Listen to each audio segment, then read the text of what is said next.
What it do, Dream Team? It's your boy D Neal back with another reaction video, guys. Here we are back with the great and amazing Yorick Hunt.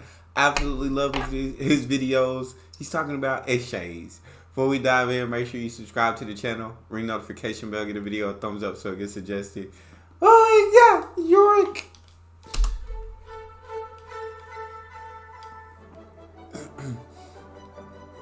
Oh my God.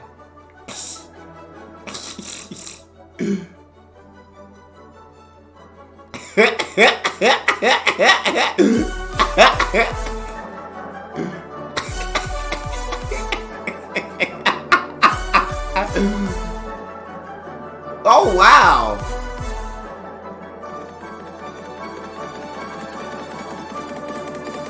Oh my God. Hey, they killed that. Oh my God. That dance just killed. Oh my God. Oh my, they can't fight to save their life.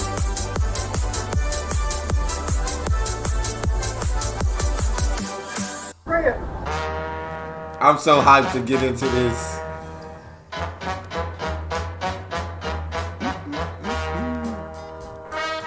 It's no secret that Australia is full of pests. Things such as cane toads, flies, mosquitoes, parking inspectors, and mobile speed cameras. It's enough to drive Parking inspectors.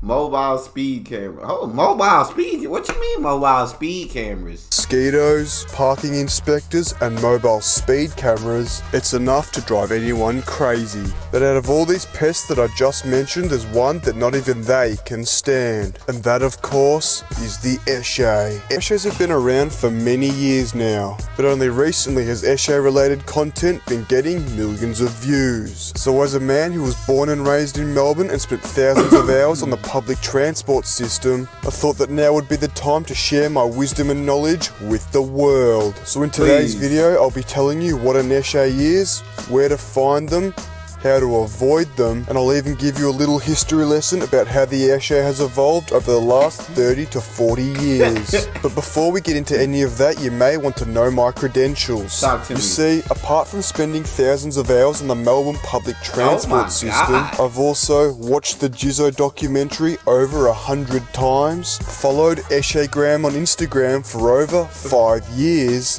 and last but not least, owned multiple pairs of Air Maxes. So with that out of the way, let's get into it. I think, you know what I'm saying? I think his credentials are enough for me to believe that he knows exactly just how the eshays act, where you gonna find them, how you gonna avoid them. I feel like he knows plenty about the eshay and how they've evolved. The first thing you may want to know is, what is an eshay? The stereotypical eshay wears a striped polo shirt, tight shorts, a bum bag, Nike TNs, a white Nautica hat, and sometimes some black sunglasses. They usually hang around in packs on public transport or at shopping centres, disturbing the peace and ruining people's day. Some extracurricular activities that eshays love to partake in include vandalism, substance abuse, yelling and causing scenes in public, rapping, theft, violence, train surfing, and other degenerate behaviour. So now that you're clued up on what an eshay is, we'll get into where to find them. As I mentioned before, common eshay hangout spots include public transport, shopping centre bus bays, skate... Did he make this boy lick the bottom of his Nah, he didn't make this boy lick the bottom of his shoe, bro. That's disgusting. Include public transport, shopping centre bus bays, skate parks, beaches, parks, and sometimes even car parks. Now luckily for you guys, avoiding eshays is even easier than finding them. All you have to do is steer clear of all those spots that I just mentioned. And with that out of the way, we'll get into our history lesson. So let's crank up the flux capacitor in the Australian DeLorean and head back in time to the 1980s. According to my extensive research, which was a total of 5 minutes on Wikipedia, it all started in Western Sydney in the 1980s.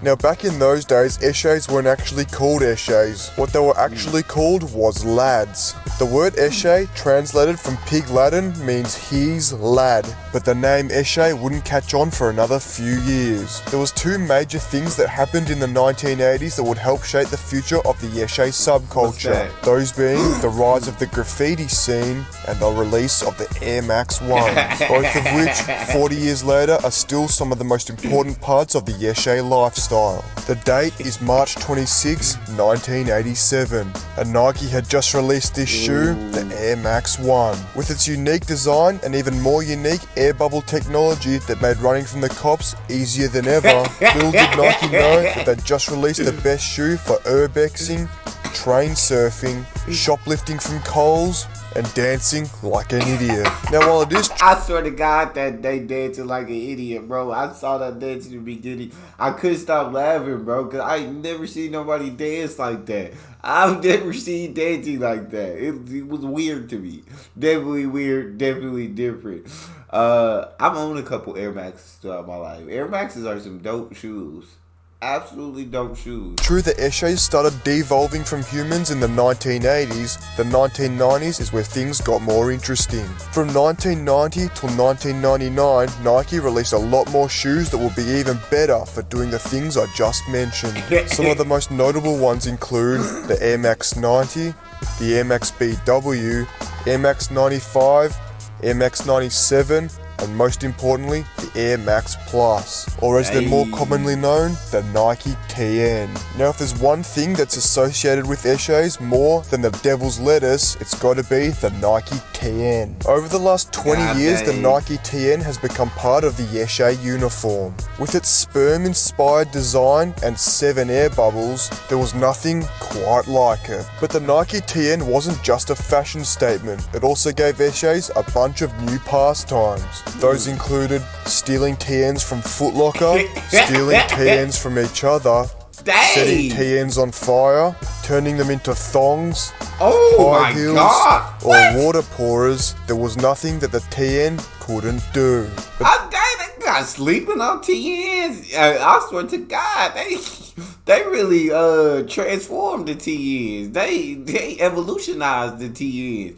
They made them in a completely different thing. That's crazy. That's enough waffle about the Nike TN, because now we're going to get into the 2000s. In the year 2005, a documentary was released about a graffiti writer called Jizzo. There was 3 things that Jizzo loved, those being graffiti, herbs, and shoplifting. And due to the fact that he looked a bit like Jesus as well, all the eshays across the land adopted him as their god. Now unlike the eshays of today, the eshays of the 2000s were actually something to be scared of. And this was probably due to the fact that they had nothing else to do except fight and steal people's shoes. So if you walked into a Foot Locker and bought a brand new pair of TNs, it was highly likely that if you walked down the wrong street, you'd be belted and they'd be stolen. But in the 2010s, that all changed. And that was all thanks to a little something called social media. You see, somehow social media converted eshays from being a nuisance into a trend. And that meant that a once dying breed was rejuvenated,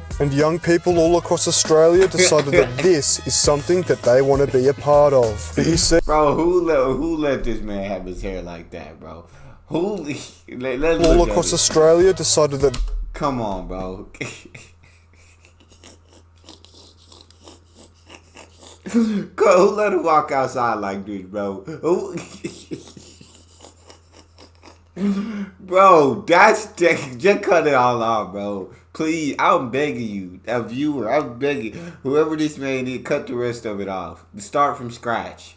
Stop, please. This is something that they want to be a part of. But you see, the modern day eshays are nothing like the eshays of past. These days eshays range anywhere from 11 to 15 years old and pose about as much of a threat as a wet pile of newspaper. These little plastic gangsters also spend their time on public transport at shopping centres, but the only harm they can do to you is give you a migraine with the TikTok music playing off their stolen Bluetooth Kmart speaker. So with that said, if an eshay ever comes up to you and tries to steal your shoes, wallet, or get some free money or a cigarette out of you, tell him to shut up and or give him a quick and they'll retreat back into the bus shelter that they came from with their tail between their legs. So on that note, it's time to end. If you enjoyed this video, make sure to like, subscribe, comment, and share if you'd like to hear more teachings from the prophet of Yorak Hunt. And if you enjoyed this video so much that you stuck around right till the end,